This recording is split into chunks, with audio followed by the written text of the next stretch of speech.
Welcome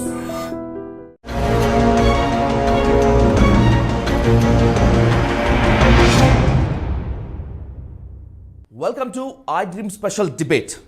new ఇయర్కి ఇంకా కొన్ని రోజులు మాత్రమే ఉన్నాయి. అయితే కొత్త సంవత్సరం కొత్త ఆశలు మోసుకొని రావటం మాత్రమే కాకుండా సరికొత్త భయాన్ని తీసుకువస్తోంది, కంటికి కునుకుని దూరం చేస్తోంది. అది JN.1 ఒమిక్రాన్ వేరియంట్.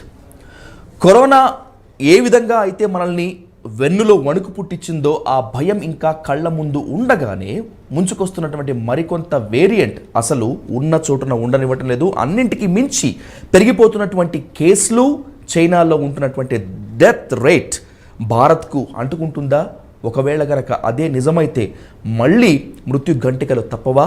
వీటిని అడ్డుకోవడానికి మన దగ్గర వ్యాక్సిన్స్ ఏమీ లేవా? ఉన్న వ్యాక్సిన్స్ పనిచేయవా? ఇలాంటి వేలాది ప్రశ్నలు మన మీదకి ముప్పేట దాడి చేస్తున్నటువంటి నేపథ్యంలో అసలు ఈ కొత్త వేరియంట్ను ఏ విధంగా ఎదుర్కోవాలి? డిసెంబర్లోనే ఈ వేరియంట్ ఎందుకు విశ్వరూపం చూపిస్తోంది? దీనికి అడ్డుకట్ట ఎలా వేయాలనేటువంటి దానిపై డీటెయిల్గా నిపుణులతోటి అలాగే వైద్య శాస్త్ర నేర్పరులతోటి డిస్కస్ చేద్దాం.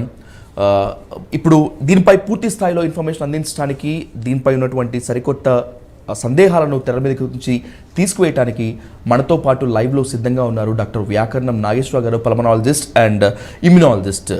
సార్తో మాట్లాడి ఇప్పుడు మనకున్నటువంటి సందేహాలు తీసుకునేటువంటి దాంట్లోకి మనం ఎంటర్ అవుదాం. Sir, very good evening sir. నమస్తే అండి sir. A warmful welcome to the I Dream special debate, Nageswara Rao గారు. సార్, 2023 వెళ్ళిపోతుంది, 2024కి చాలా పెద్ద ఎత్తున వెల్కమ్ చెప్దామని చెప్పి చాలామంది అనుకున్నటువంటి నేపథ్యంలో దాదాపు ఒక 15 days నుంచి కూడా మొత్తం అంతా కూడా ఈ న్యూ వేరియంట్ చాలా భయం పుట్టిస్తుంది. అడపాదడపా జరుగుతున్నటువంటి డెత్ రేట్స్ కూడా అనేక అనుమానాలు మన మీదకి తీసుకువచ్చేసి చాలా ఇబ్బంది పెడుతున్నాయి. అసలు ఏంటి సార్ ఈ వేరియంట్ ఏంటి? దీన్ని ఎలా మనం ఫేస్ చేయగలము? ఏం ప్రికాషన్స్ తీసుకోవాలి సార్? ఇక్కడ మనం చూడవద్ద విషయం ఏంటంటే, మనం తెలుసుకోవాల్సిన విషయం, గమనించాల్సిన విషయం ఏంటంటే, అసలు ఈ వైరస్ ఈ సమయంలో పెట్టరేగటానికి కారణం ఏమిటి? ఇది చాలా ఇంపార్టెంట్ విషయం. ఎందుకనంటే దీనికి 3 కారణాలు ఉన్నాయి. ఒకటి, ఒమిక్రాన్ నుంచి పైరోలా అనే సబ్స్ట్రెయిన్ వచ్చినప్పుడు 2.86 వేరియంట్ వచ్చినప్పుడు దాని నుంచి ఒక మ్యూటేషన్ గా మారి ఈ రోజు మన ముందరకు వచ్చిందే ఈ JN.1. సో ఈ JN.1 ఎప్పుడైతే మన ముందరకు వచ్చిందో దీని 3 రకాలైన విజృంభణలు మన మీద జరిగే అవకాశం ఖచ్చితంగా ఉంది. నెంబర్ 1, మంచు ప్రాంతంలో ఉండేవారు, మంచు ఎక్కడైతే ఎక్కువ ఉంటుందో వాళ్ళలో ట్రాన్స్మిషన్ చాలా ఎక్కువగా ఉండే అవకాశం ఉండడం వల్ల నార్మల్ గానే మ్యూటేషన్ కి దీనికి ఆ శక్తి ఉంది. ఏం శక్తి ఉంది? హై ట్రాన్స్మిసిబిలిటీ ఉంది. కాబట్టి ఆ హై ట్రాన్స్మిసిబిలిటీ వల్ల ఇది ఒక మనిషి నుంచి ఇంకో మనిషికి తీవ్రముగా, చాలా శరవేగముగా ప్రయాణించే అవకాశం ఉంది. అది దేనివల్ల? దాని మీడియం ఏమిటి? దట్ ఈస్ ఫాగ్ అనండి, మంచు అనండి, ఇంకోటి అనండి, పొద్దున పూట, రాత్రి పూట మొత్తం భారతదేశాన్ని ఆల్మోస్ట్ 70% ఆఫ్ ద భారతదేశం ఈ రోజు మంచుతోని కప్పబడింది. కాబట్టి ఇది చాలా అనుకూలమైన సమయం. కాబట్టి దానికి ఉన్న మొదటి వరాన్ని ఇది అందిస్తుంది. కాబట్టి ఏమిటా మొదటి వారం? High transmissibility. కాబట్టి అత్యధికంగా కేసులు టక పెరిగిపోతున్నాయి. మీరు చూసుకున్నట్టయితే US లో కూడా ఇదే సినారియో. స్టార్టింగ్ లో అయినప్పుడు 0.4% ఉండేది. జస్ట్ 1 week లో 4.8% వచ్చింది. 1 week తర్వాత మళ్ళీ 11.8% వెళ్ళిపోయింది. అంటే మీరు ఇక్కడ చూసుకున్నట్టయితే ఎక్స్పోనెన్షియల్ గ్రోత్, అంటే ఊహించని విధంగా కేసులు పెరుగుతున్నాయి. ఒక పక్కన కేసులు పెరుగుతున్నాయి, మంచు వల్ల ఒక మనిషికి ఇంకో మనిషికి వస్తుంది అని ఒక పక్కన మనం బాధపడుతుంటే, దీనికి ఇంకో వరం ఉంది. ఏమిటి? మ్యూటేషన్ వల్ల దీనికి వచ్చిన రెండో శక్తి ఏమిటనంటే, ఇప్పటి వరకు వ్యాక్సిన్ ఎవరైతే తీసుకొని ఉన్నారో వారి వ్యాధి నిరోధక శక్తి, వ్యాక్సిన్ వలన సంక్రమించిన వ్యాధి నిరోధక శక్తిని కూడా ఇది హరింపజేస్తూ మధ్యబెట్టి మాయబెట్టి తప్పించుకొని లోపలికి వెళ్ళి విధ్వంసాన్ని చేసే అవకాశం ఉంది అని ప్రపంచ ఆరోగ్య సంస్థ వారు మనకి చాలా క్లియర్ గా చెప్పడం జరిగింది. ఈ 2 కూడా చాలా జాగ్రత్తగా మనం అప్రమత్తంగా ఉండవలసిన విషయాలు. ఇప్పుడే ఎందుకు అప్రమత్తంగా ఉండాలి? ఎందుకనంటే ఎండుగడ్డి పక్కన లీటర్ కిరోసిన్ పెట్టి నిప్పురవ్వ ఉందంటే, డాక్టర్ గారు ఇప్పంటుకుంటుందా అని మీరు అడిగారు అనుకోండి, నేనేమంటాను? ఖచ్చితంగా తీసుకుంటుంది, దూరంగా వెళ్ళండి. ఎందుకంటే అది ఒకటి ఎండుగడ్డి, రెండోది పెట్రోల్ పక్కన ఉంది, మూడోది అగ్గిపుల్ల పక్కనే ఉంది. కాబట్టి సో ఈ రిస్క్ ఫ్యాక్టర్స్ అన్ని లైన్ లో రావడం, అంటే ఆ రోజుల్లో రావణాసుడు తమ్ముడు కుంభకర్ణుడు పుట్టేటప్పుడు అన్ని నక్షత్రాలన్నీ లైన్ గా వచ్చినట్టు దీనికి కూడా ఇప్పుడు చాలా లైన్ గా వస్తున్నాయి కండిషన్స్. మంచు ఉండడము, హై ట్రాన్స్మిసిబిలిటీ, ఇమ్యూన్ ఎవేషన్. దీని వల్ల ఏం జరుగుతుందంటే ఒక మనిషికి ఇంకో మనిషి వ్యాప్తి చెందడమే కాకుండా వారిలో ప్రవేశించి అది చెయ్యవలసిన విధ్వంసము చేసే అవకాశం ఉంటుంది. డాక్టర్ గారు I want keep you a very and valid question from the people side doctor గారు. ఎందుకంటే ఇప్పుడు కరోనా 2-3 దశల్లో విజృంభణ చూపింది. అది ఏ స్థాయిలో రెచ్చిపోయిందో మనందరికీ తెలుసు. కోవాక్సిన్, కోవిషీల్డ్ పేరుతోటి ఈ వ్యాక్సిన్ ఖచ్చితంగా వేసుకోవాలి అని చెప్పి గవర్నమెంట్స్ నిబంధనలు పెట్టాయి. వ్యాక్సిన్ వేసుకుంటేనే ఇమిగ్రేషన్ అని చెప్పారు, లేకపోతే మిగతావన్నీ చెప్పారు. ఈ వ్యాక్సిన్ వేసుకుంటే సబ్ దర్ద్గా దవా, ఏకి దవా జిందా తెలిసిమాత అనే లెవెల్లో చెప్పారు. కానీ యాజ్ యూ టెల్లింగ్ దట్, మీరు ఇప్పుడు కనుక చెప్పుకున్నట్లయితే వ్యాక్సిన్ వేసుకున్న తర్వాత కూడా వచ్చినటువంటి ఆ ఇమ్యూనిటీ పవర్ని కిల్ చేస్తుంది అనేటువంటిది న్యూ వేరియంట్. అంటే ఇప్పుడు ఆ వ్యాక్సిన్ ఎందుకు కనిపెట్టినట్టు, ఎందుకు బలవంతంగా ఇంజెక్ట్ చేయించినట్లు, ఇప్పుడు అది ఎందుకు పనికిరాదని చెప్తున్నట్లు సార్? అంటే ఇక్కడ మనం గమనించవలసింది ఏంటంటే, మనం ఒక ప్రభుత్వ వ్యవస్థలో ఉన్నాం. మనం ఎన్నుకున్న ప్రధానమంత్రి, మనం ఎన్నుకున్న ముఖ్యమంత్రి, దాని నెత్తి మీద రాష్ట్రపతి, దాని పక్కనే రైట్ హ్యాండ్ లో వచ్చేసి మనకి supreme court of India, left hand లో వచ్చి మిలిటరీ వ్యవస్థ. ఇవన్నీ పటిష్టమైన వ్యవస్థలు, మనం గౌరవించదగ్గ వ్యవస్థలు. కాబట్టి వాటికి మనలాగనే చర్చలు, ఉపచర్చలు, తండోపతండాలుగా చర్చలు చేసి ఏమాత్రమైన ఉపయోగం ఉంటుందనే మంచి సద్గుణముతోనే వాళ్ళు ఆలోచించి దీన్ని ప్రవేశపెట్టారనే భావన మనకి కలగాలి. సో ఆ భావన కలిగింది, అందుకనే చాలా మంది వెళ్ళి తీసుకున్నారు. కానీ ఆ తీసుకున్న తర్వాత ఏ భావనతోటైతే, ఏ ఆలోచనతోటైతే వీళ్ళు ఆ వ్యాక్సిన్ పంచారో, గుచ్చారో, కొన్ని రోజులైన తర్వాత, కొన్ని నెలలైన తర్వాత అది కొంత మన లెక్కలు తప్పామా అని ప్రపంచ దేశాల నుంచి వచ్చిన డేటానే చెప్తోంది.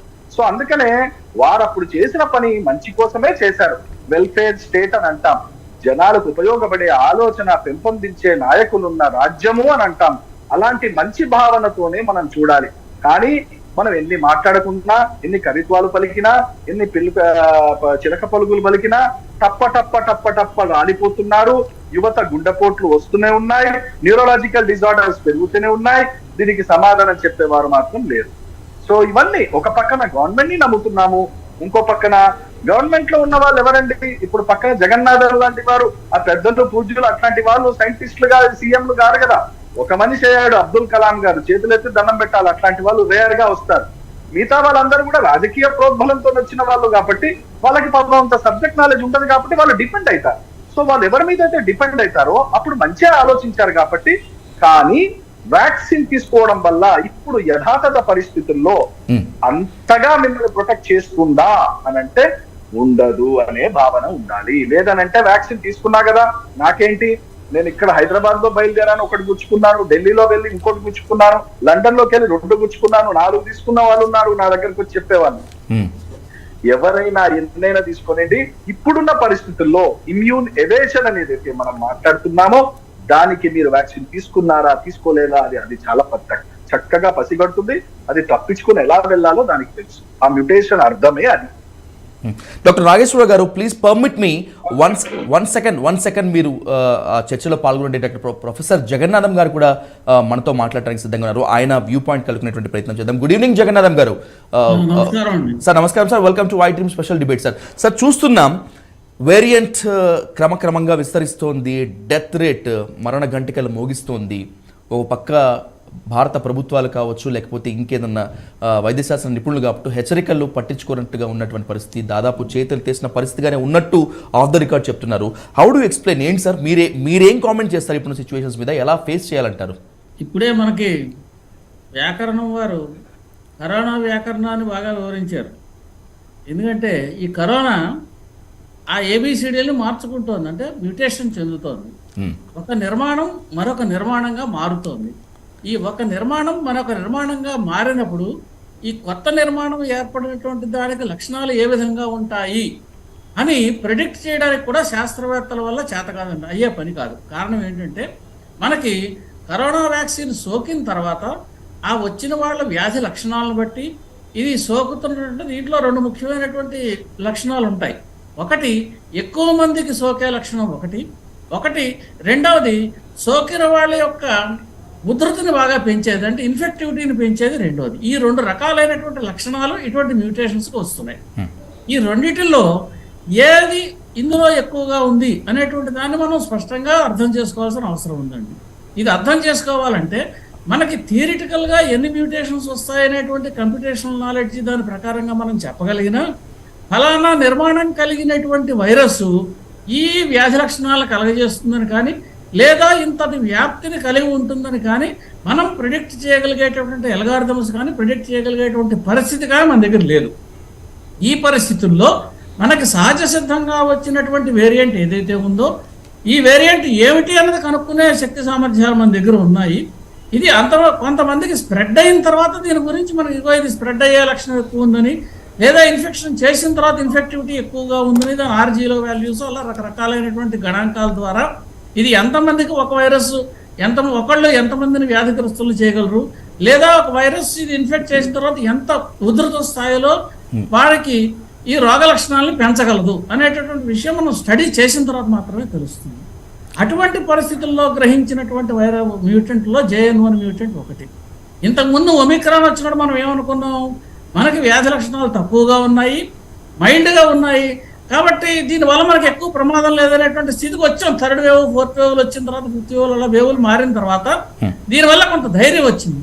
దీనికి ధైర్యం రావడానికి కారణం ఏంటంటే 2 కారణాలండి. ఒకటి వ్యాక్సినేషన్ తప్పనిసరిగా కొంత పనిచేసింది.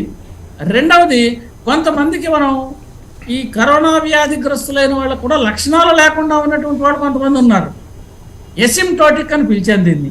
ఈ ఎసిమ్టోటిక్ లక్షణాలు ఉన్న వాళ్ళు కావచ్చు, వైరస్ ఇన్ఫెక్ట్ అయ్యి చేసినటువంటి ఇన్ఫెక్షన్ వచ్చి తగ్గిన వాళ్ళు కావచ్చు, లేదా మనం వ్యాక్సినేషన్ ఇచ్చినటువంటి వాళ్ళు కావచ్చు.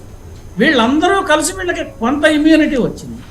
మనం వ్యాక్సినేషన్ ఇచ్చినప్పుడు కూడా ఒక మాట స్పష్టంగా చెప్పాము, వ్యాక్సినేషన్ ఇవ్వడం వల్ల కరోనా వ్యాధి ఆగదు. ఒకవేళ వ్యాక్సిన్ ఇచ్చిన తర్వాత కరోనా వ్యాధి యొక్క ఉధృతిని తగ్గిస్తుంది, అంటే మరణాలకు వెళ్ళే వాళ్ళని మరణాలు లేకుండా ఆపిచేస్తుంది, ఇన్ఫెక్టివిటీ ఎక్కువగా ఉండే వాళ్ళకి అంత ఇన్ఫెక్టివిటీ లేకుండా తగ్గిస్తుంది. ఇటువంటి లక్షణాలను కలిగి ఉన్నటువంటి పరిస్థితి ఉంది కాబట్టి మనం వ్యాక్సినేషన్ అందరికీ ఇవ్వాలన్నాం. అది వ్యాక్సినేషన్ అందరికీ సజావుగానే పనిచేసింది. అయితే వ్యాక్సిన్ ప్రకారమే ఈ కొత్త వైరస్ పనిచేయాలా అంటే ఇప్పుడు ఇందాక మనకి నాగేశ్వరరావు గారు చెబుతున్నట్టుగా ఇది ఇమ్యూనిటీని ఎవేజివ్ మ్యూటెంట్ అయిందనుకోండి, అప్పుడు మనకి ఇంత మునుపు వచ్చినటువంటి ఇమ్యూనిటీ సరిపోకపోవచ్చు. అటువంటి పరిస్థితుల్లో కూడా దీనికి మరొక లక్షణం ఉందని మనకు వ్యాక్సినేషన్ ఇచ్చినప్పుడు 2 రకాలైనటువంటి ఇమ్యూనిటీ శరీరానికి వస్తుంది. ఇది మనం తెలుసుకుంటే ఆ వ్యాక్సిన్ ఏ రకంగా పనిచేస్తుంది అన్నది తెలుస్తుంది. అంటే స్థూలంగా ఒకటి హ్యూమోరల్ ఇమ్యూనిటీ అంటారు, అంటే మన శరీరంలో యాంటీబాడీస్ రైజ్ అవుతాయి. ఇది వచ్చిన వెంటనే మనకి జ్వరం అది రావడం వల్ల ఏదో పనిచేస్తోంది అనే ఒక రకమైనటువంటి సూచన మనకు కలుగుతుంది. ఈ వచ్చినప్పుడు ఫస్ట్ లైన్ ఆఫ్ డిఫెన్స్ ఏంటంటే యాంటీబాడీస్. అయితే ఈ యాంటీబాడీస్ ఎక్కువ కాలం శరీరంలో ఉండవలసిన అవసరము లేదు, ఆస్కారము లేదు. కొంతకాలానికి అవి శరీరంలో నశించిపోతాయి. శరీరం పరిస్థితి ఏమిటి? ప్రొఫెసర్ గారు 1 సెకండ్, మీ విలువైన సూచనలు, మీ విలువైన విశ్లేషణ iDream వీక్షకులకి చాలా అవసరము. అయితే ఇప్పుడు డాక్టర్ నాగేశ్వరరావు గారు చాలా బిజియెస్ట్లో ఉన్నారు. ఆయన చాలా రిక్వెస్ట్ చేసి మనము డిస్కషన్లో కూర్చోబెట్టారు. మీరు అనుమతిస్తే నాగేశ్వరరావు గారిని ఒక 2 నిమిషాలు మాట్లాడించి సార్ని మనం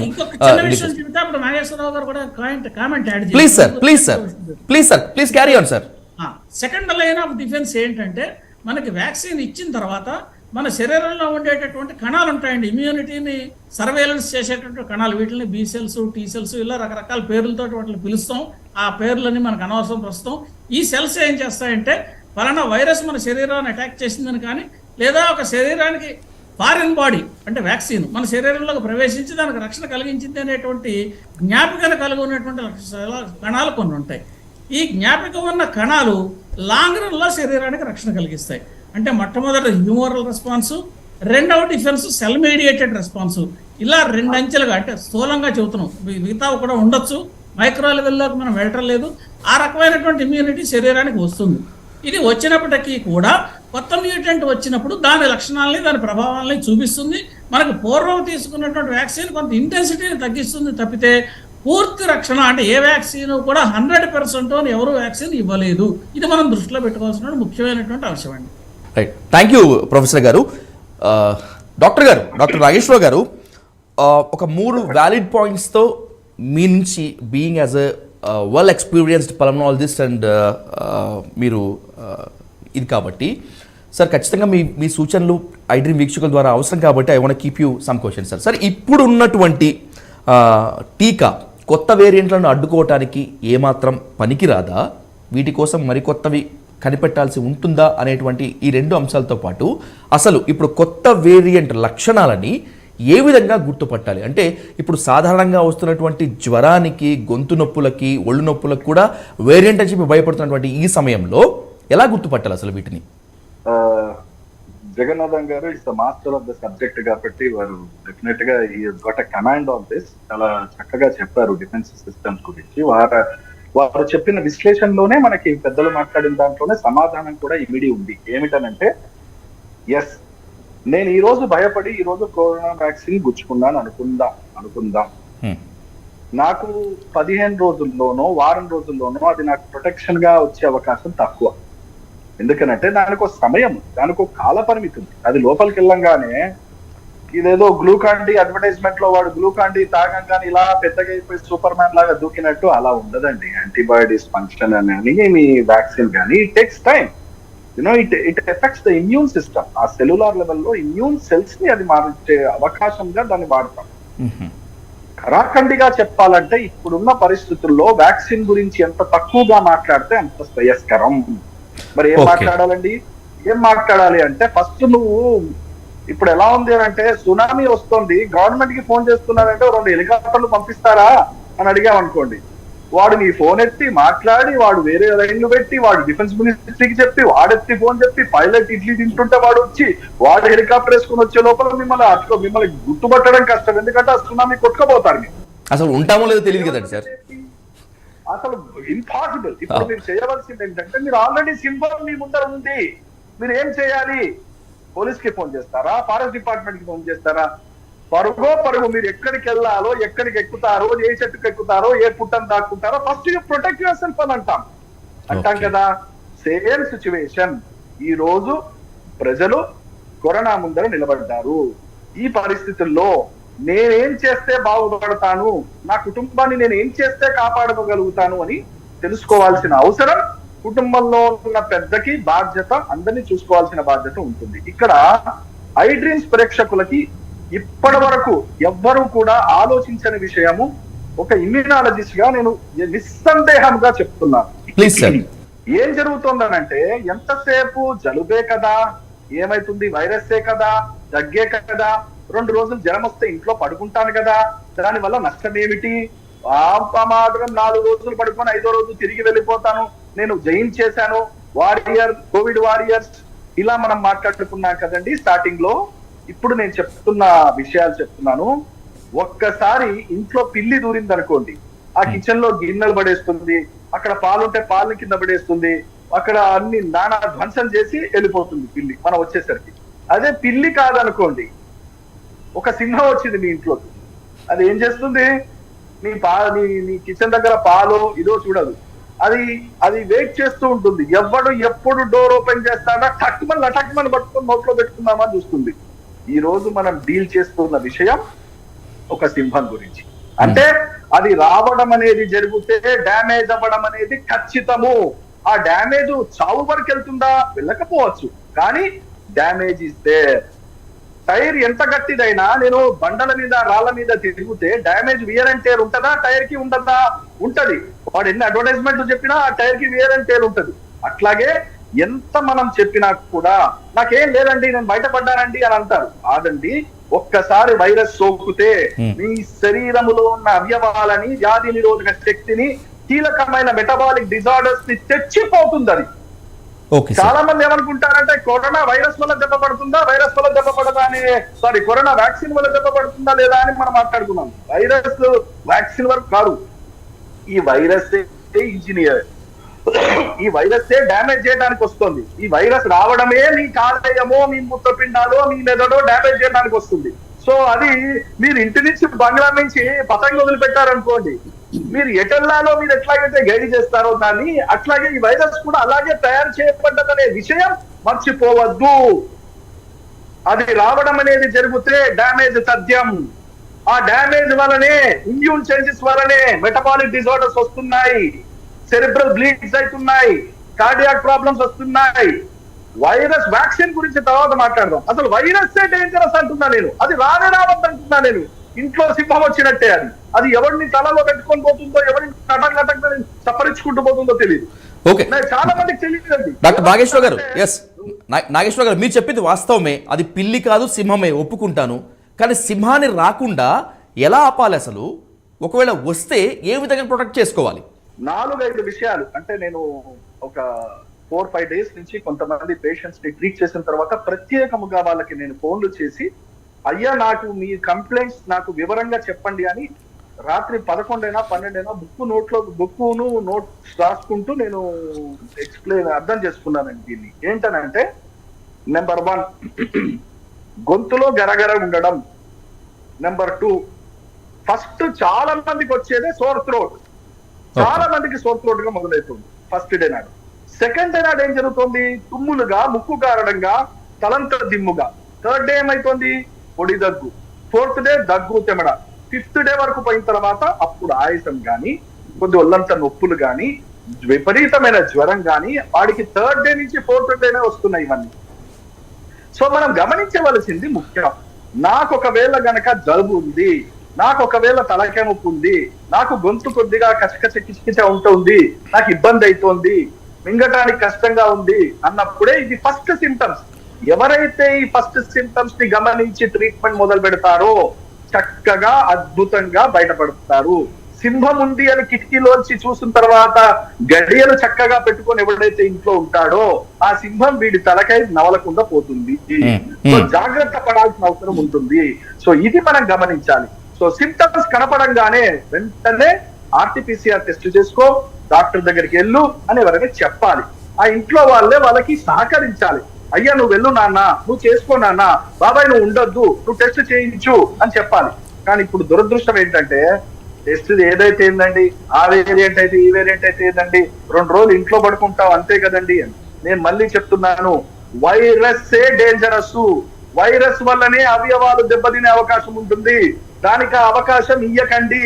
ఫస్ట్ డే అరికట్టండి. ఫస్ట్ సెకండ్ డే ఎవరైతే అరికడతారో చక్కగా 100% కోలుకునే అవకాశం ఉంటుంది.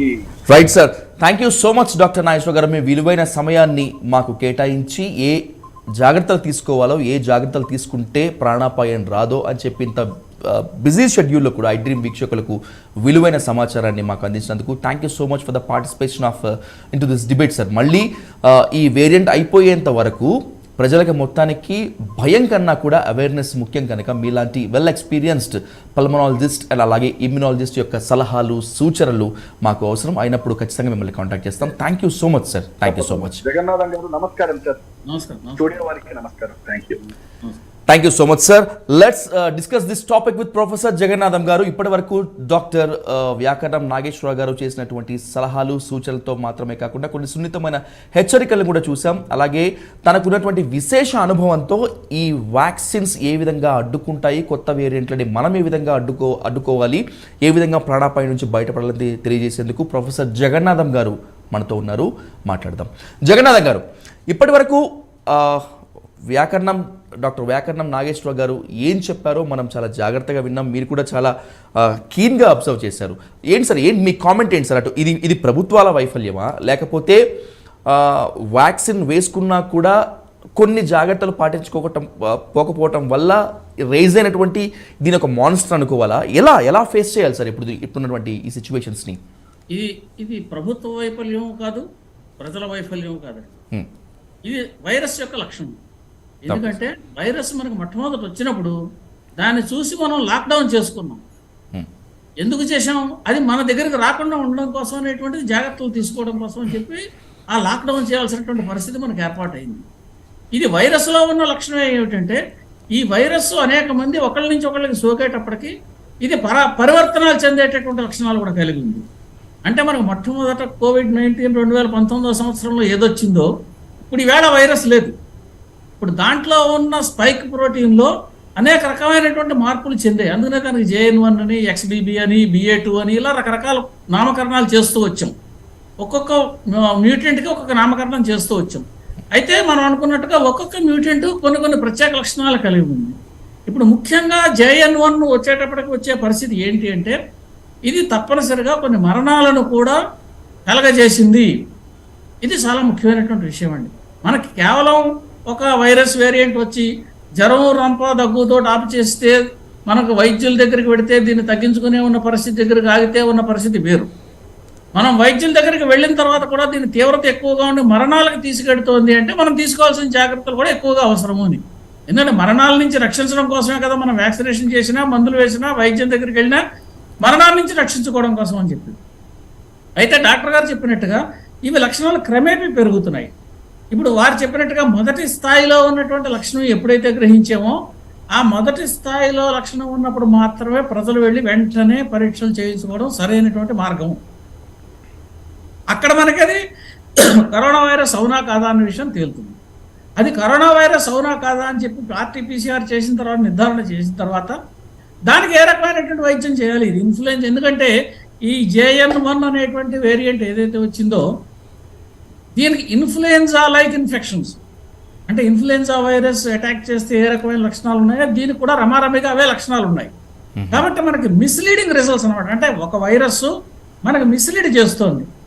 ఇది ఇన్ఫ్లుయెన్జానా కరోనానా ఈ రెండింటికి మధ్యలో ఏదో తెలియని పరిస్థితి. అందుకని ఇందాక డాక్టర్ గారు క్రమేపీ పెరుగుతున్న లక్షణాలు చెప్పేటప్పుడు మొదటి దశ, రెండవ దశ, ఏదవ దశలో కనీసం వెళ్ళి పరీక్ష చేసుకుని వెంటనే ఐసోలేషన్ అయిపోవాలి. ఈ ఐసోలేషన్ అనేటువంటిది మొట్టమొదటి నుంచి మనం చెబుతున్నాం. ఏం చేద్దంటే కరోనా వైరస్ వచ్చిన వాళ్ళ దగ్గర నుంచి వాయుగోళాల ద్వారా, ఏరోసాల్స్ ద్వారా చుట్టుపక్కల పరిసరాలకు వ్యాప్తి చెందుతోంది. కాబట్టి తప్పనిసరిగా ఐసోలేషన్లోకి వెళ్ళి డాక్టర్ సూచనలు, సలహాలు ప్రకారం సరైనటువంటి వైద్యం చేయించుకోవాలి. అయితే కొంతమందికి, చాలామందికి ఇప్పుడు ఈ వచ్చినటువంటి JN.1 వైరస్ ఒక 99% దాకా వచ్చినటువంటి జనాభాకి ఇంటి దగ్గర ఉండి వైద్యం చేయించుకుంటే కూడా తగ్గుతోంది అనేటువంటి కొన్ని రిపోర్ట్లు వస్తున్నాయి. కాబట్టి అంత ఇదిగా లేదు. అలా అని చెప్పి మనం దాన్ని నెగ్లెక్ట్ చేస్తామా? మరణాలు కూడా సూచిస్తుంది, కొన్ని మరణాలు కూడా జరిగాయి. కాబట్టి మరణాలు జరిగాయి. ఇప్పుడు ఒక రోజులో మనకి 400 కేసులు పెరిగినట్టుగా రిపోర్ట్లు తెలుస్తున్నాయి. ఒక రోజులో 400 కేసులు, మొత్తం దేశవ్యాప్తంగా ఇవాళ ఉన్న కేసులు రమారమే 4000 కేసులు ఉన్నాయి. అవును సార్. దీంట్లో 100 కేసులు పైబడి JN.1 వైరస్ అని మాత్రమే చెబుతున్నారు. అంటే ఈ 400 కేసులే ఉన్నాయా, ఈ 4000 కేసులే ఉన్నాయా, లేదా ఇంతకు మించిన కేసులు ఏమైనా ఉన్నాయా, ఇది మనకు తెలియదు. ఎందుకంటే మైల్డ్గా ఉన్న కేసులు, మైల్డ్గా క్యారీ చేసేవాళ్ళు ఎవరైతే ఉంటారో క్యారియర్స్, ఈ మైల్డ్గా వైరస్ని క్యారియర్స్ చేసేవాళ్ళు, ఎసిమ్టోటిక్ వాళ్ళు, వీళ్ళు ఎవరైతే ఉంటారో వాళ్ళు కూడా పొటెన్షియల్లీ స్ప్రెడ్ చేయడానికి ఆస్కారం ఉన్నటువంటి వాళ్ళు. Okay sir. అయితే వీళ్ళకి మైల్డ్గా ఉండి వీళ్ళు ఏదైనా కోమార్బిడిటీ ఉన్న వాళ్ళకి దీన్ని ట్రాన్స్మిట్ చేశారనుకోండి, అటువంటి పరిస్థితుల్లో కోమార్బిడిటీ ఉన్న వాళ్ళకి డేంజర్ ఎక్కువగా ఉంటుంది ఈ ట్రాన్స్మిట్ చేసిన వాళ్ళకంటే. ఈ పరిస్థితుల్లో కోమార్బిడిటీస్ ఉన్న వాళ్ళు, అంటే షుగరు, డయాబెటీసు, హార్ట్ అటాక్, ఇలా సైడ్ సిమ్టమ్స్ వేరే ఇతరత్ర బాధలతో ఉన్న వాళ్ళు ఎవరైనా ఉండి వాళ్ళకి రంప, దగ్గు, జ్వరం ఇలాంటివన్నీ కనుక వచ్చినట్టయితే తక్షణమే పరీక్షలు చేయించుకోవాలి, ఆలస్యం చేయకుండా. వృద్ధులైన వాళ్ళు, వీళ్ళల్లో ఎవరికి ఈ సిమ్టమ్స్ కనిపించినా తక్షణమే పరీక్షలు చేయించుకోవాలి. ఈ పరీక్షకి మనం సరైనటువంటి ఏర్పాట్లన్నీ కూడా గవర్నమెంట్ చేసే, ఎందుకంటే కోవిడ్ వచ్చిందని చెప్పి సెంట్రల్ గవర్నమెంట్ కూడా అందరికీ హెచ్చరికలు, అన్ని రాష్ట్ర ప్రభుత్వాలకి హెచ్చరికలు జారీ చేయడం జరిగింది. రమారమే 28 జిల్లాలు ఈ కోవిడ్ వ్యాధిని ఏవే ఉన్నాయో వాటిని కూడా వాళ్ళు గుర్తించారు. ఇటు కేరళ కావచ్చు, మహారాష్ట్ర, తెలంగాణ, ఇలా రకరకాల, ఒరిస్సా, మహారాష్ట్ర, ఇలా ఎక్కడెక్కడ ఏ రాష్ట్రాల్లో ఎన్నెన్ని కేసులు ఉన్నాయని కూడా గుర్తించారంటే డిటెక్ట్ చేయగలిగినటువంటి గుర్తించి చెబుతున్నారు. కాబట్టి ఇది స్ప్రెడ్ ఎక్కువగా ఉంది అని మనకి డాక్టర్ గారు కూడా చెబుతున్నారు. కాబట్టి ఎంచేది వైరస్ వచ్చిన తర్వాత తెలుస్తుంది స్ప్రెడ్, ఇన్ఫెక్టివిటీ ఖచ్చితంగా కనిపిస్తుంది, మరణాలు కనిపిస్తున్నాయి. కాబట్టి ఇన్ఫెక్టివిటీ ఉంది అన్నది తెలుస్తుంది, అంటే పెరిగిన ఇన్ఫెక్టివిటీ ఉంది అన్నది తెలుస్తుంది. అంటే మన ఇమ్యూనిటీ ఉన్నప్పటికీ కూడా దాన్ని కూడా అధిగమించి మరణానికి తీసుకెడుతోంది అని. ఈ పరిస్థితుల్లో ఏ రకమైనటువంటి వైద్యం చేయించుకోవాలనేటువంటి ఫస్ట్ టెస్టింగ్తో ప్రారంభమవుతుంది. టెస్టింగ్తో కరోనా అన్నది తేలిన తర్వాత కొన్ని సందర్భమైనటువంటి పరిస్థితుల్లో డాక్టర్లే ఈ శాంపుల్స్ని ఇన్సా కాగానే మన దగ్గర ఒక కన్స్ట్రక్షన్ ఉంది దేశంలో. ఓ 10-15 ల్యాబొరేటరీస్లో కంప్లీట్ జీనోమ్ సీక్వెన్సింగ్ చేసే ల్యాబొరేటరీస్ ఉన్నాయి దేశంలో వివిధ ప్రాంతాల్లో. అంటే ఏ ప్రాంతంలో వచ్చినప్పటికీ కూడా దగ్గరలో ఉన్న ప్రాంతంలోకి ఈ వైరస్ను సేకరించి వాళ్ళకి పంపిస్తే వాళ్ళు దాని సీక్వెన్సింగ్ JN.1 అవునా కాదా, లేదా వేరే వేరియంటా, ఏది స్ప్రెడ్ అవుతుందన్నది కూడా గుర్తించగలుగుతాం. కాబట్టి అన్ని రకాల పరీక్షలు చేసేటువంటి శక్తి సామర్థ్యాలు ప్రస్తుతం మన దగ్గర ఉన్నాయి. కాబట్టి ఇంతకుముందు లోగడ వైద్యులకు కూడా ఉన్నటువంటి అనుభవము, అది ఆక్సిజన్ సిలిండర్లు పెట్టుకోవాలా, ఇంటెన్సివ్ కేర్ యూనిట్లు అవసరం అవుతాయా, మామూలు వైద్యంతో సరిపోతుందా ఏమిటి అనేటువంటిది రోగి పరిస్థితిని బట్టి నిర్ధారణ చేస్తారు. కాబట్టి ఏమాత్రం సిమ్టమ్స్ ఉన్న వాళ్ళైనా సరే తక్షణమే పరీక్షలు చేయించుకుంటే కొంతవరకు దీన్ని మనం నివారించడానికి చాలా ఆస్కారం ఉంటుందండి. ఈ దగ్గు రొంప ఉన్నప్పుడు అది మొట్టమొదట చిన్న కర్రైనా కానీ పెద్ద పామైనా కానీ చిన్న కర్రతో కొట్టాలంటారు. ఆ కర్రతో కొట్టి ముందర పాముని మనం సమాప్తం చేయాలి. కాబట్టి వెంటనే పరీక్షలు చేయించుకుని డాక్టర్ సూచనలు సలహాల మేరకు ఏం చేస్తే బాగుంటుందో, డాక్టర్ దగ్గరికి వెళ్లకుండా కూడా ఐసోలేషన్లోకి వెళ్ళినా కూడా మంచిదే, తర్వాత డాక్టర్ దగ్గరికి వెళ్ళి పరీక్షలు చేయించుకోవచ్చు. ఎందుకంటే స్ప్రెడ్ నిరోధించడం అనేటువంటి చాలా ఇంపార్టెంట్ ఇందులో. కాబట్టి ఈ రకమైనటువంటి జాగ్రత్తలు తీసుకోవడం ద్వారా దీన్ని వ్యాప్తిని కొంతవరకు అరికట్టగలుగుతాం. మళ్ళీ మాస్క్ ధరించడం అనేటువంటిది కూడా ప్రతి ఒక్కరూ కూడా ధరిస్తే మంచిది. అసిమ్ప్టోటిక్ ఉన్న వాళ్ళు కూడా మాస్క్ తీసుకుంటే స్ప్రెడ్ని ఆపు చేయగలుగుతాము. కాబట్టి ఇంతకు మునుపు మనం ఏవైతే కరోనాకి కావాల్సినటువంటి జాగ్రత్తలు తీసుకోవాలని చెప్పామో వాటిలన్నింటినీ తీసుకుంటూ మరొక ముఖ్యమైనటువంటి విషయం ఏంటంటే ఇప్పుడు ఈ వారం రోజుల్లోనూ మనకి పండగలు చాలా వస్తున్నాయి. కాబట్టి అనేకమైనటువంటి మనుషులు గుమిగూడే ప్రమాదం ఎక్కువగా ఉంది, గుమిగూడే అవకాశం ఎక్కువగా ఉంది. ఇటువంటి గుమిగూడే అవకాశం ఉన్నప్పుడు ప్రమాదం పెరిగే అవకాశం కూడా చాలా ఉంది. కాబట్టి వాటి విషయంలో జాగ్రత్త వహించాలనేటువంటిది సూచన అండి. ప్రొఫెసర్ గారు, ఎప్పుడైతే ఈ సిమ్టమ్స్ ఉన్నాయి, వచ్చేందుకు ఆస్కారం ఉంటుంది అనేటువంటి భయం మొదలైనప్పుడు, లేదంటే ఆ లక్షణాలు కనిపించినప్పుడు మీరు చెప్పినట్లుగానే సెల్ఫ్ హైబర్నేషన్ జోన్తోకి వెళ్ళటంతో పాటు అలాగే సెల్ఫ్ క్వారంటైన్ మోడ్లోకి వెళ్ళిపోయినటువంటి తర్వాత ఎలాంటి కొన్ని చిన్నపాటి జాగ్రత్తలు తీసుకోవాలంటే వేడి నీళ్లు తాగటము, ఇలాంటి జాగ్రత్తలు ఏం తీసుకుంటే బెటర్ ఉంటుంది ప్రొఫెసర్ గారు? అవి మామూలుగా మంచినీళ్ళు ఎప్పుడు తప్పనిసరిగా మనం తీసుకునే నీళ్లు శుద్ధమైనటువంటి నీరే ఉండాలి. వేడి నీళ్ళ వల్ల ఏమవుతుందంటే బ్యాక్టీరియల్ ఇన్ఫెక్షన్స్ ఏమైనా ఉంటే అవి కూడా లేకుండా ఉంటాయి. కాబట్టి వేడి నీళ్లు చల్లార్చి తీసుకోమని చెప్పేటువంటి సూచన. వైరస్లు ఉన్నా ఇన్యాక్టివేట్ అవుతాయి, బ్యాక్టీరియా ఉన్నా ఇన్యాక్టివేట్ అవుతాయి వాటర్లో. కాబట్టి తప్పనిసరిగా వేడి నీళ్ళు మంచిదే. మీద ఉన్నట్టుగా ఇతరత్ర ఏమిటి అనేటువంటిది ఇమ్యూనిటీ పెంచేటటువంటి ఏమైనా ఉంటే అవి కూడా తీసుకోవచ్చు. ఇమ్యూనిటీ ఆహారం ద్వారా మాత్రమే తీసుకుంటాము, వీఆర్ వాట్ వి ఈట్. కాబట్టి ఇమ్యూనిటీ పెంచేటటువంటి ఏవేవైతే ఆహార పదార్థాలు ఉంటాయో వాటిని కూడా సేకరించవచ్చు. అయితే ఐసోలేషన్లో ఉండడం వల్ల అడ్వాంటేజ్ ఏంటంటే వీళ్ళు ఐసోలేషన్ అయ్యారు కాబట్టి వ్యాధి లక్షణాలు పెరుగుతున్నాయని కనుక తెలిస్తే అప్పుడు పరీక్ష చేయించుకోవచ్చు. అంటే వెంటనే పరీక్ష చేయించుకోవడానికి కొంచెం ఆసక్తి లేకపోయినా, ఆసక్తి అశక్తత ఈ రెండింటిలో ఏవి లేకపోయినా 2-3 రోజులు ఆగితే లక్షణాలు పెరుగుతాయి. కాబట్టి అవసరాన్ని బట్టి అప్పుడైనా కానీ తప్పనిసరిగా పరీక్ష చేయించుకోవాలి. ఐసోలేషన్లోకి వెళ్ళడం అంటే ప్రారంభంలోనే చేస్తే స్ప్రెడ్ నిరోధించగలుగుతాం. అందుకని ఐసోలేషన్ సూచిస్తుంది. సార్, లాస్ట్ టైం కరోనా 2 దశల్లో బాగా విజృంభించినప్పుడు వ్యాక్సిన్ వేసుకుంటే మళ్ళీ ఇలాంటి వైరస్ రాదు అని చెప్పి అనుకున్నాము. మన దురదృష్టవశాత్తు మళ్ళీ ఇప్పుడు JN.1 వేరియంట్ వచ్చింది. కనీసం ఇప్పుడైనా కూడా ఈ వైరస్ ఆగిపోతుంది అనుకోవటం మంచిదే అంటారా, లేకపోతే అత్యాశ అంటారా? ఈ వైరస్ గురించి మనం చాలాసార్లు మాట్లాడుకున్నప్పుడు ఏ విషయం చెప్పామంటారంటే ఇప్పుడు ఎండమిక్ స్టేట్కి వచ్చింది.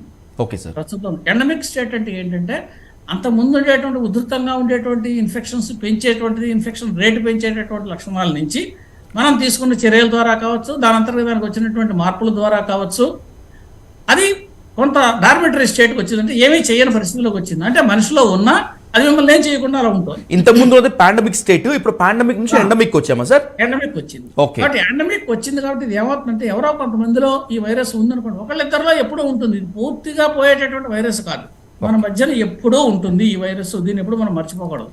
అయితే ఈ మన మధ్యన ఉండేటటువంటి వైరస్ ఈ ఎండమిక్ మళ్ళీ పాండమిక్లోకి తీసుకెడుతుందా అన్న ప్రశ్న చూస్తే తప్పనిసరిగా ఈ ఉన్నటువంటి మనం తీసుకున్నటువంటి చర్యలు కావచ్చు, మన భారతదేశంలో మనం చేసినటువంటి వ్యాక్సినేషన్లు కావచ్చు, ఈ రకమైనటువంటి మన వైద్యులు చేసినటువంటి వైద్యం అందించింది కావచ్చు, ఈ హెర్డ్ ఇమ్యూనిటీ కావచ్చు, రకరకాలు మనం ఏవైతే మాట్లాడుకున్నామో ఈ రకమైన ఇంకొక విషయం ఇక్కడ నేను యాడ్ చేయాల్సిన పాయింట్ ఏంటంటే మనకి పాండమిక్ వచ్చినటువంటి రోజుల్లో కూడా ఇతర దేశాల వాళ్ళతో పోలిస్తే భారతదేశంలో ఉన్న వాళ్ళ యొక్క ఇమ్యూనిటీ కొంచెం ఎక్కువగానే ఉన్నట్టుగా మనం కొన్ని రకాలైనటువంటి స్టాటిస్టిక్స్ ద్వారా అర్థం చేసుకున్నాం. Okay sir. మిగతా వాళ్ళతో పోలిస్తే అందుకనే మనకి చాలా మటుకి ఇప్పుడు మనకి ప్రిడిక్షన్స్ ఏంటంటే ఇండియాలో కనుక కోవిడ్ వస్తే ఎన్ని లక్షల మంది మరణిస్తారు అనేటువంటి థీరీస్, అవి ఎస్టిమేట్స్ కూడా చెప్పారు. ఆ ఎస్టిమేట్స్ అన్నీ కూడా రాంగ్ అని ప్రూవ్ అయ్యాయి మన దేశం విషయానికి వచ్చేటప్పటికి. దానికి కారణం మనం తీసుకున్నటువంటి చర్యలు, మన వైద్యులు, మన శాస్త్రవేత్తలు ఎలా వ్యాక్సిన్లు మన దేశంలోనే తయారు చేయడము, మన దేశంలో తయారు చేసినటువంటి వ్యాక్సిన్ ప్రజలందరికీ కూడా సరైనటువంటి రీతిలో పంపిణీ చేయడము. అయితే మీరు ఇందాక అడిగిన ప్రశ్నలకు వ్యాక్సిన్ ఇస్తే కరోనా ఆగిపోతుంది, వ్యాక్సిన్ ఇస్తే కరోనా ఆగిపోతుంది అని మనం ఎప్పుడూ చెప్పలేదు. ఎందుకంటే ప్రతి వ్యాక్సిన్కి కూడా కొంత ఎఫిషియన్సీ ఉంటుందండి. దాన్నే మనం 60% అని 90% అని ఆ వ్యాక్సిన్లు బట్టి మనం అప్పట్లో మాట్లాడుకున్నాం. ఎంఆర్ఎన్ఏ వ్యాక్సిన్ 99% ఉంది, మన దేశంలో తయారు చేసిన దానికి 70% ఉంది, లేదా పలానా వ్యాక్సిన్ 68% ఉంది. ఈ పర్సంటేజ్లు మాట్లాడుకున్నది అర్థం ఏంటంటే అంతమందిని రక్షిస్తుంది, అయితే ఈ రక్షణ అంత శాతం ఆపుతుంది. అటువంటి రక్షణ వల్ల ప్రయోజనం ఏమిటి? వేరే కనుక వైరస్ వెంటనే అటాక్ చేసినట్టు మ్యూటెంట్ కావచ్చు, ఒరిజినల్ కావచ్చు, ఏది అటాక్ చేసినా మన శరీరంలో కొంత రక్షణ ఉంటుంది. ఈ వ్యాక్సిన్ తీసుకోవడం వల్ల ఆ ఒరిజినల్గా వ్యాక్సిన్ లేకుండా ఉన్న వాళ్ళకి తీసుకోవడం వల్ల ఉండేటువంటి ఉధృతి తగ్గుతుంది. మనకి గణాంకాలు ఏం చెబుతున్నాయంటేనండి, మన దేశంలోనూ ప్రపంచవ్యాప్తంగా మనం ఇచ్చినటువంటి వ్యాక్సిన్ల వల్ల ప్రమాదమీగా 35 లక్షల మంది యొక్క జీవితాలను రక్షించబడ్డాయి అనేటటువంటి ఎస్టిమేషన్ కూడా చేశారు. అంటే వ్యాక్సినేషన్ వల్ల మనకు కొంత ప్రయోజనం కలిగింది, దాంట్లో అనుమానం లేదు. అయితే అది ఫుల్ ప్రూఫ్ కాదు, వ్యాక్సినేషన్ చేయించుకున్న వాళ్ళకి కూడా రావచ్చు. కాబట్టి ఈ పరిస్థితుల్లో డాక్టర్లను సంప్రదించడం, కోమార్బిడిటీస్ వాళ్ళు ఉన్నవాళ్ళు తప్పనిసరిగా వెంటనే సంప్రదించడం చేయడం వల్ల వాళ్ళు ఏ రకమైనటువంటి చర్యలు తీసుకుంటే వాళ్ళకి సరైనటువంటి ఆరోగ్యం సమకూరుతుందో, మళ్ళీ తిరిగి మామూలుగా ఏ అనారోగ్యం లేకుండా ఉంటారో అది డాక్టర్లు సూచిస్తారు. అయితే ఇంకొక ముఖ్యమైన విషయం మనం మర్చిపోకూడదు. ఇందాక డాక్టర్ గారు 2-3 సార్లు పదే చెప్పారు. ఏమిటది? కరోనా వైరస్ రాకుండానే చూసుకోవాలి. ఎందుకంటే ఇది ప్రోలాంగ్డ్ వైరస్, అంటే వైరస్ దీర్ఘకాలికంగా వచ్చి తగ్గిపోయిన తర్వాత కూడా ఆఫ్టర్ ఎఫెక్ట్స్ ఉన్న వాళ్ళు కూడా చాలా మందిని చూసాం. ఏది పూర్తిగా తగ్గిపోయిన తర్వాత హార్ట్ అటాక్లు వచ్చిన వాళ్ళు, పూర్తిగా తగ్గిపోయిన తర్వాత ఇతరత్వ బాధలు వచ్చిన వాళ్ళు ఇవి చూసాం. కాబట్టి సాధ్యమైనంత వరకు అది అటాక్ కాకుండా చేయడానికి మనం ప్రయత్నం చేయాలి. మన చేతుల్లో అది లేదు, కానీ మన ప్రయత్నం మనం మానకూడదు. తప్పకుండా ప్రొఫెసర్ గారు, ఇంత విలువైన సూచనలు సలహాలు మీరు ఇచ్చారు. వ్యాక్సిన్ తీసుకుంటే ఏ విధంగా ఉంటుంది, అలా వ్యాక్సిన్ తీసుకోకపోతే ఏ విధంగా ఉంటుంది, వ్యాక్సిన్ తీసుకున్నా కూడా ఎలాంటి జాగ్రత్తలు పాటించాలి అనేటువంటిది ఇంత విలువైన సూచనలు ఇచ్చినందుకు మీకు ప్రత్యేక ధన్యవాదాలు తెలియజేస్తున్నాం. అలాగే ఈ చర్చలో పాల్గొనే ఐడ్రీమ్ వీక్షకులకు ద వాల్యుబుల్ అడ్వైస్ ఇచ్చినందుకు కూడా మరొకసారి మీకు ధన్యవాదాలు తెలియజేస్తాం. Thanks for participation in the debate sir. Thank you so much professor గారు. Thank you so much. So ఇది కొత్తగా విజృంభిస్తున్నటువంటి వేరియంట్ పైన ఇప్పటివరకు ఉన్నటువంటి డిబేట్. ఐ డ్రీమ్ ఖచ్చితంగా ప్రజలకు అవగాహన కలిగించాలి, ప్రజల్లో ఉన్నటువంటి అపోహలను తీసివేయాలి. ఎందుకంటే ఏదైనా ఒక ఉత్పాతం ముందుకొస్తున్నప్పుడు మిగతా వాళ్ళందరూ కూడా ఆ భయోత్పాతాన్ని ఇంకా పెంచే విధంగానే తమ వంతు ప్రయత్నం చేస్తున్నారు. ఆ పాండమిక్ స్టేట్లో అటు మీడియా కానీ ఇటు మిగతా వాళ్ళందరూ కానీ ఏ విధంగా బిహేవ్ చేశారనేటువంటిది మనకు అంతా తెలిసిందే. ఈ సిచ్యువేషన్స్లో వాట్ ఈస్ ఫ్యాక్ట్, ఏది నిజం ఏది అబద్ధం, ఏది పాటిస్తే ఈ మృత్యుఘంటికలు మోగకుండా ఉంటాయి, దేనికి దూరంగా ఉంటే ప్రాణాలు అంతా కూడా సేఫ్లో ఉంటాయి అనుకునేందుకే ఐడ్రీమ్ ఈ స్పెషల్ డిబేట్ నిర్వహించింది.